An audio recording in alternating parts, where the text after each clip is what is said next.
हाय हाय का मतलब क्या हो? घर कोई बड़े लोग आते हैं या नेता लोग आते हैं तो अरे हाय।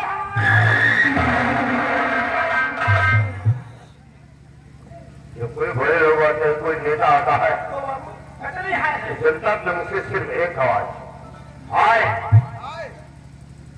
और हाय हाय का मतलब चाहे कहीं मर्जी हो जाती है ना। याद रखना आज रात उसमें कोई गलती नहीं हुई। तुम लोग यहाँ क्या कर रहे? हम लोग आधी की बात कर रहे हैं। बता रहे हो हम लोग? अरे हम लोग बता रहे हो ऑफिस की बात? किस ऑफिस की बात कर रहे? हम लोग बात कर रहे थे राज दरबार की। तो तुम लोग राज दरबार की बात कर रहे हैं? मधु और होनो महाराज काफी दिनों बाद उनके दिल में एक इच्छा जागी और वो भी शिकार खेलने। महाराज शिकार खेलने जा रहे हैं और साथ साथ मैं भी जा रहा हूं। और इजाजत की है तुम दोनों को, तुम लोगों को भी चलना है। महाराज अपने करियर हो जी बाबू, मैं अपने कोल मशवरा से जा रहा हूं, लेकिन तुम लोग किस साधन से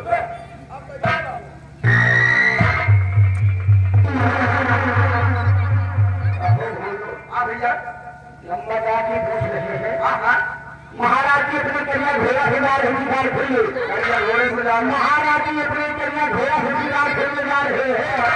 और मंत्री साहब अपने बछेरा से जा रहे हैं। मशवरा से जा रहे हैं।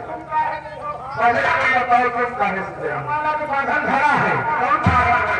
हमारा एक साधन है नवीन वाले के बसे मंगवा गया। कौन साधन है भैया? हमारा एक साधन है महाराज जाएंगे अपनी कन्या घोड़ा से। महाराज जी जाएंगे अपने कन्या घोड़ा से। मंत्री जी जाएंगे अपने बछेरा से। मोटू भी जाएगा अपनी मोटू घोड़ी से। मतलब कि महाराज करिए घोड़े से जा रहे हैं, महामंत्री जी अपने वो बछेरे से जा रहे हैं, आप अपने बुलबुल घोड़े से जा रहे हैं। तुमसे कम अच्छा साधन हमारे कौन साधन है? जब महाराज करिए घोड़े से जाइए, मंत्री जी वो बछेरा से जाइए, तो अगर बुलबुल घोड़ी से जाइए तो हम जा रहे।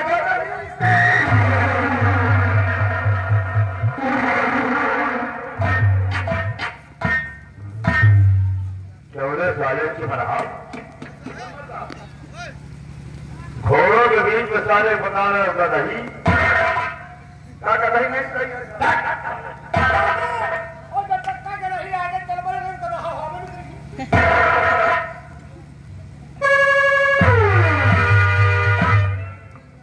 इससे पहले ये नहीं जाएगा।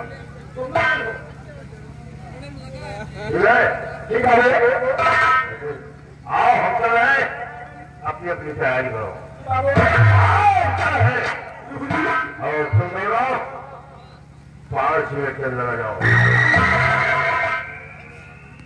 कितना समय? 5 मिनट। 5 मिनट अगर 5 मिनट चले, एक भी सेकंड नहीं लगा हुआ, अरे हम तुम दोनों को जमीन में जिंदा घुसेड़ देंगे।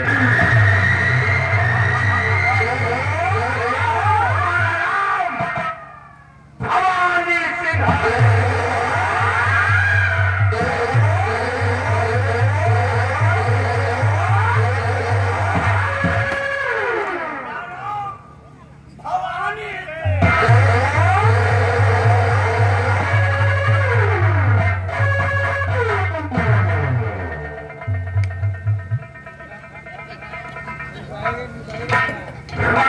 पासे पेड़ चले जाते हैं। एक बार कहे तो कम खावा करो, पहले पूरी झोपड़ी खराब कर दी। धैर्य है, अरहन धैर्य है, बंदूक का कुंडा हुआ इसकी, एक कुंडा तैयार, तो हमारी हिंदी है इसी निकल गया। हमको मालूम है अपना बड़ा हिम्मती है, तो निकाले का खाया है, बताओ दुनिया में क्या लेके चलाएगा? खाए खाए तो समय का देगा 5 मिनट, तो कहीं क्या है? चलो चलो नहीं तो कहीं आई ना, चलाओ तुम करेगा, हम गाँव बराबर नहीं चलेंगे, क्योंकि हम ये के माथे नहीं ना, हम ये के माथे नहीं ना, ये ड्यूटी करके रुपया मिले तो खाएगा मिले, तो हमला कमा के बोले फर्क नहीं पड़ेगा, हिरणे हुआ कमाती है, मेहरारू में खाओ, यह लोग कमाती है, खबर मकाना है, बताओ सारा दुनिया में लेता गाड़ी, दुनिया में रखा देगा करागा, हमका इतना बड़ा लेता गाड़ी इतनी बड़ी, ऊपर जाके मंत्री आई, इनके साले के 2 रुपया नहीं जुड़े, क्या है मेरे 2 रुपया नहीं जुड़े, बिलेट वाली राशि मिल रही ये बात तो सही कर रहा है, ये बात तो सही है। इनका साले हम देखे रहे मटियावा दे रहा होगा, अधी बीड़ी उठा के दिए नहीं, अधी बीड़ी और क्या करवे कोई बढ़िया राजा हार गए, आज तक कैप्टन नहीं कैप्टन, साला कंचो लगा, ये सारा कंचो लगा, तो कहा कि हार में देखिए हमारे में, नहीं क्या करते हो और नहीं साले साले फटहा के क्या करते हो साले टकला के जब फूटा के कहीं साले बसुरहा के उतार के जूता उतार के जूता, वो साले मंत्रिया के जब फूटा के क्या करते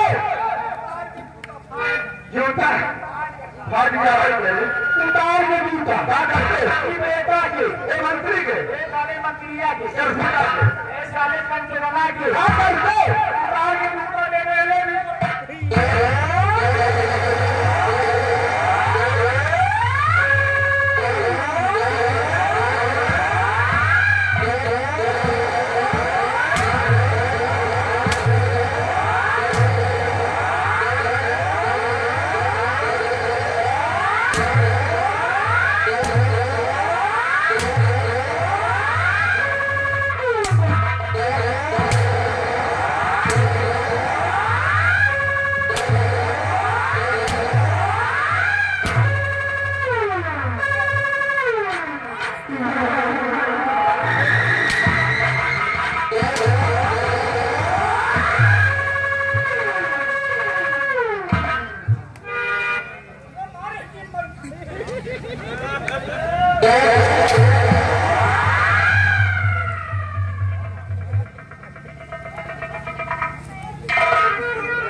क्या कर रहे हैं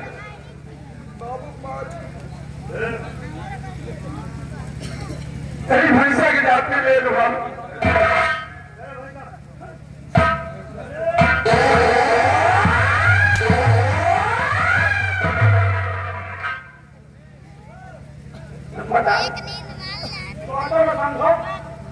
स्वागत में पीछे भी है,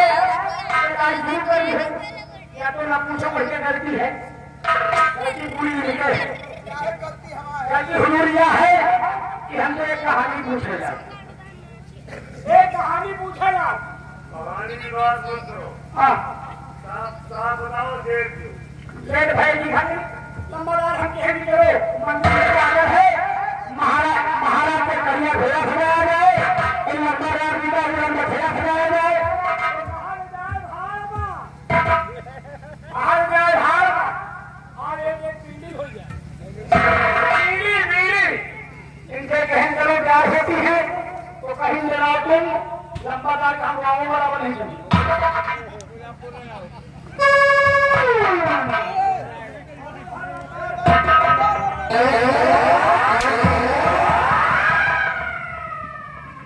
झूठ बोल वो बात नहीं ना, ऐसा ना हमारी अम्मा कर गया हमारी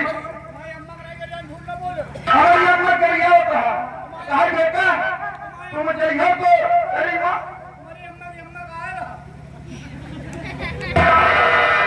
आज से भैया क्योंकि मैं माफ कर रहा हूं तुम्हारा गलती नहीं करना नहीं तो याद रखना हमारा नाम भवानी सिंह है।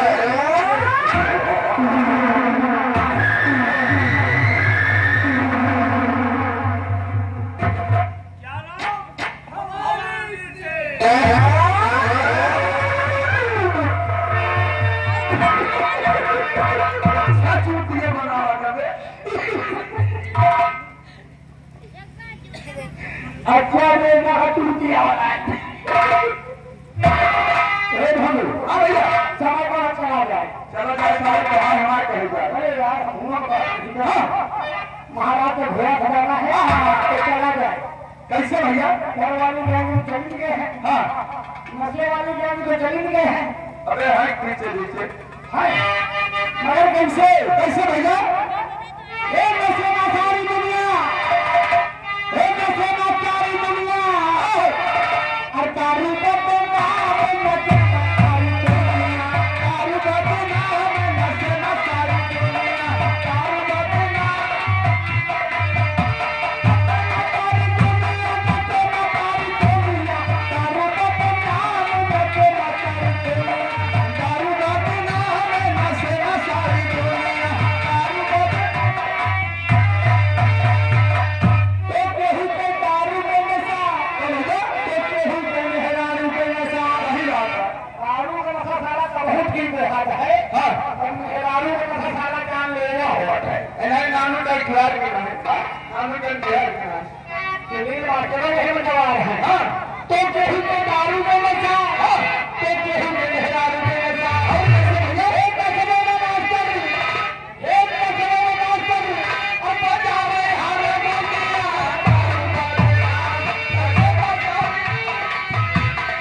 ऐसी जलेगी किसी पर तुम्हारी जैसा तुमने मुझे दिया है आज के वक्त शाम होने बाद अभी तो खाना नसीब नहीं हुआ।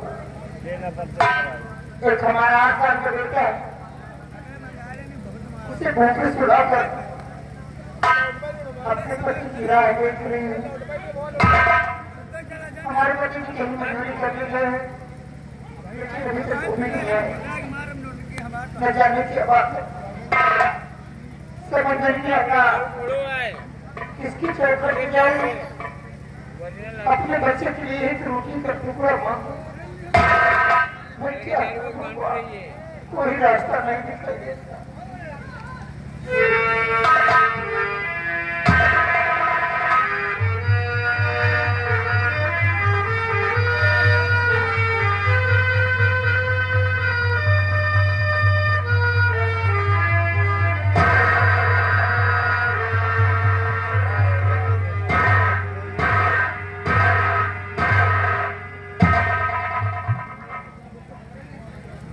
क्या देखता हूँ कि हमारी पत्नी शत्रवती घर में बैठी रो रही है और बेटा शरद सो रहा है। आज जिनकी आंखों में आंसू देखकर मैं बड़े आश्चर्य पड़ रहा हूँ। प्रिय शत्रवती तुम्हारी आंखों से आंसू छलक रहे घर में बैठी रो रही हो और बेटा घर में सो रहा है। कारण क्या है? किस सोच में रो रही हो? रोने का कारण क्या है वो मैं जानना चाहता हूं।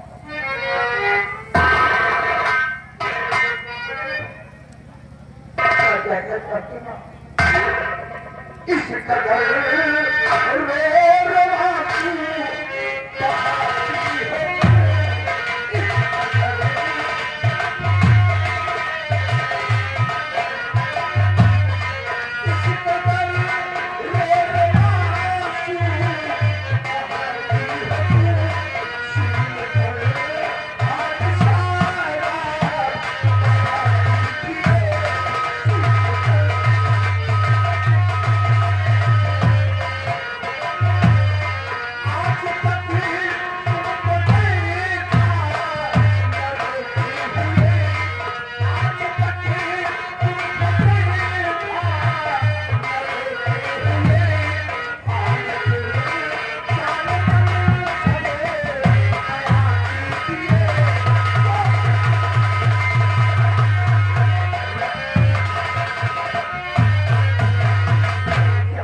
घर में बैठी रो रही हो। आप लोगों का कारण जानना चाहते हैं? कौन बात है? कौन बात है जो इतनी मुसीबत में आपको नहीं बुलाएगी? हमारी किस्मत में तो रोना ही नहीं शक होती। भगवान ने हमें गरीबी दे रखा है, तो क्या इतने रो कर अपना जीवन बिताओगी? रोने का कारण मैं जानना चाहता हूँ।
मुझसे खाना मांगने लगा।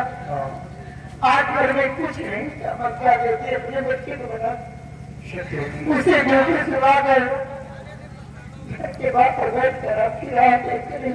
प्रिय शत्रुघ्न, आज अपने घर में एक भी दाना नहीं है, कुछ नहीं है, और बेटा भूख से बेचैन है। बच्चों के साथ खेल कर आया और मुझसे खाना मांगने लगा। जब घर में कुछ था ही नहीं तो तुमने बेटे को भूखे खिला दिया। इसी सोच में बैठी रो रही हो कि आज भगवान ने हमें गरीबी दे रखा है और बेटे को खिलाने के लिए घर में कुछ नहीं है।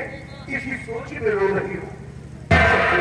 क्या करो, मजबूर है ये तुम्हारा पति, क्योंकि अपने इस गुजरात प्रांत में, अपने इस गुजरात में 3 वर्षों से आकाल पड़ा हुआ है। चारों तरफ भुखमरी फैली है। एक एक दाने के लिए लोग तरस रहे। और जहां भी मैं काम की तलाश में जाता हूँ कहीं काम नहीं मिलता है। आज भी सारा दिन काम के चक्कर में भटकता रहा, बस थोड़ा सा काम करने को मिला है। केवल थोड़ा सा काम करने को मिला है। शुरू भी बता रहा हूँ। बड़ी मुश्किल से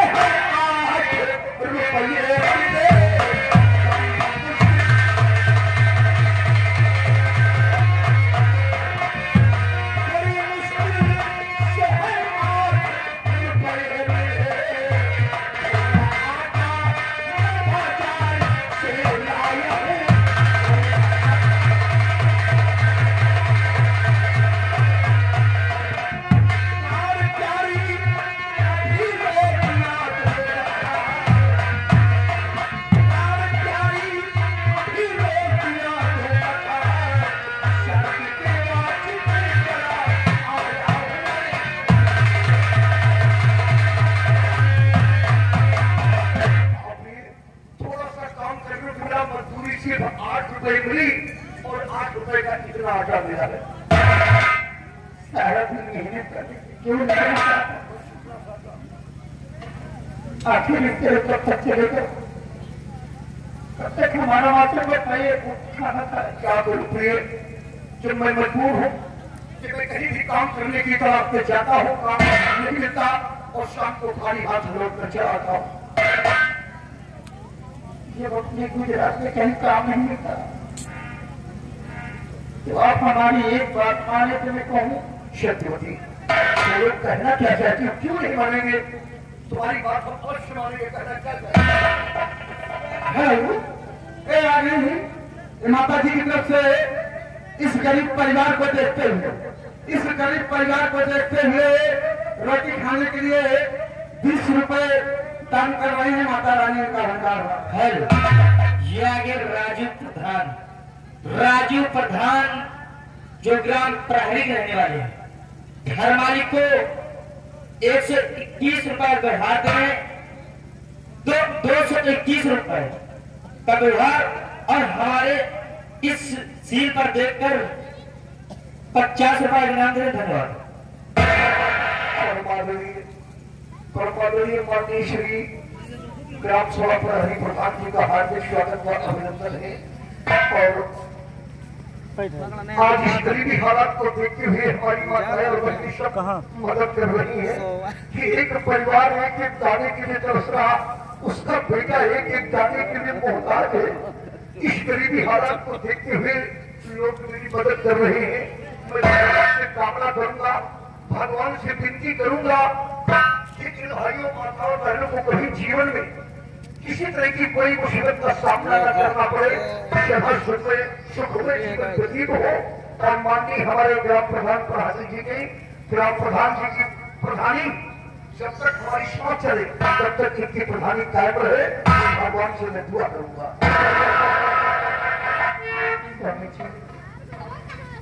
जब अपने गुजरात में कहीं काम नहीं मिलता तो क्यों ना आप किसी दूसरे शहर चले जाएं? हो सकता है आपके वहां जाने से हम लोगों की तस्वीर बदल जाए। बोलोगे तुम्हारा कहना मानकर मैं दूसरे शहर के लिए जाऊंगा।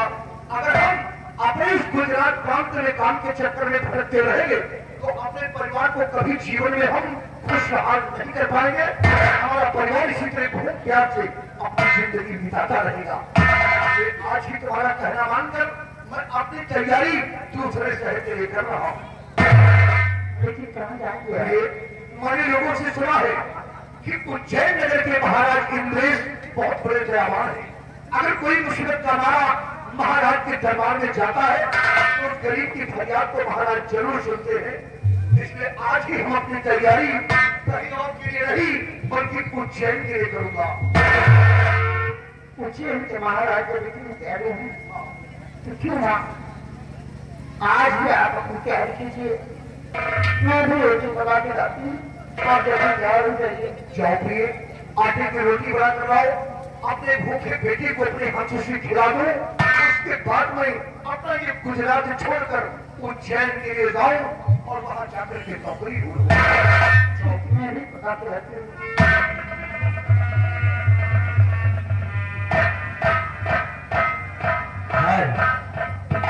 ये आगे छोटे बड़े भाई माननीय छोटेलाल जी का हार्दिक स्वागत व अभिनंदन है कि आज गरीबी हालात में इस गरीब की मदद करने वाले भाइयों को मैं सदा भगवान से दुआ करूंगा कि आप लोग सदा खुशहाल रहें, आपका जीवन सदा सुखमय व्यतीत हो, जीवन में किसी तरह की कोई त्याग और बाधाएं न आए।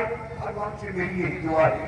आज मेरी पत्नी सत्यवती मजबूर है, घर में एक दाना नहीं है और बेटा सरल भूख से बेचैन है। आकर के अपनी माँ से कह रहा, माँ मुझे खाना दो। तो माँ के सामने एक बहुत बड़ी मजबूरी खड़ी है, घर में कुछ है ही नहीं तो बेटे को क्या खिलाए। कोई माँ अपने दिल में ये नहीं सोचती कि उसका बेटा भूखा सो जाए, क्योंकि बच्चे के प्रति माँ की ममता ही कुछ अलग होती है। बच्चे के पैर में कांटा चुभ जाए तो बच्चे को नहीं बल्कि माँ को दर्द होता है। और आज एक मजबूर माँ अपने बेटे को भूखे सुला दिया और अपने पति की राह देख रही थी। मैं थोड़ा सा आटा लेकर आया हूँ। हमारी पत्नी सत्यवती रोटियां बनाने गई है, वो रोटी बना कर लाएंगे तो सबसे पहले अपने बेटे को अपने हाथों से खिला दूंगा, उसके बाद अपनी तैयारी उज्जैन के लिए करूंगा। अगर भगवान ने चाहा और मुझे कोई काम मिल गया तो मेहनत के साथ कमाऊंगा, सारी गरीबी दूर हो जाएगी। इंतजार करता हूँ अपनी पत्नी सत्यवती का।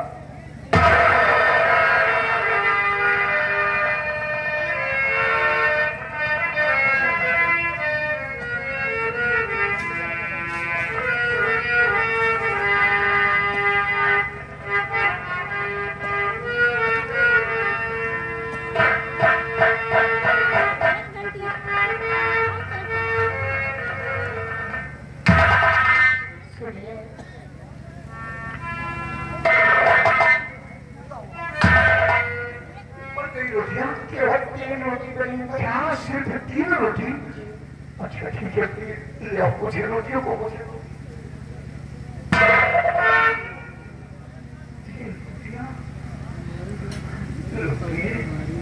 सत्यवती एक रोटी मेरी बेटी इस शर्त को खिला देना, क्योंकि मेरा बेटा भूख से बेचैन है और ये रोटी उसे खिला देना।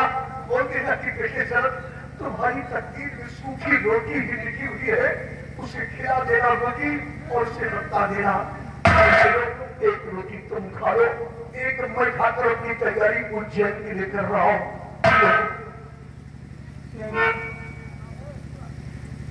एक रोटी में बेटे खिला दो, एक आप अभी खा लीजिए, एक रास्ते में जाइएगा तो खाइएगा, मैं भूखी रहेगी। भूखी सो जाओगी नहीं शत्रुति, और अपना घर, अपना मुल्क, अपना वतन छोड़कर जा रहा हो, तुम लोगों का साथ छोड़कर जा रहा हो, और जाते वक्त अपनी पत्नी को अपनी आंखों से मैं भूखी देख कर नहीं जाता।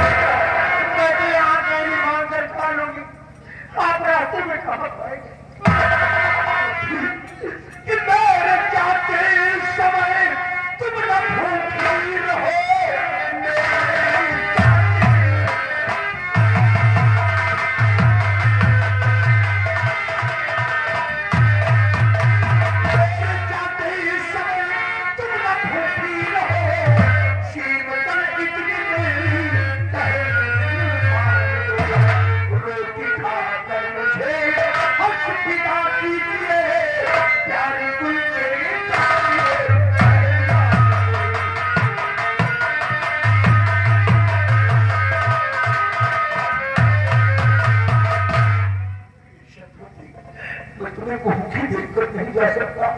आधी रोटी तुम खा लो, आधी मैं खाकर यहाँ से जा रहा हूँ, और एक रास्ते की हो जाएगी। अगर भगवान ने चाहा और मुझे कोई काम मिल गया तो मेहनत के साथ कमाऊंगा, सारी गरीबी दूर हो जाएगी। शत्रु जी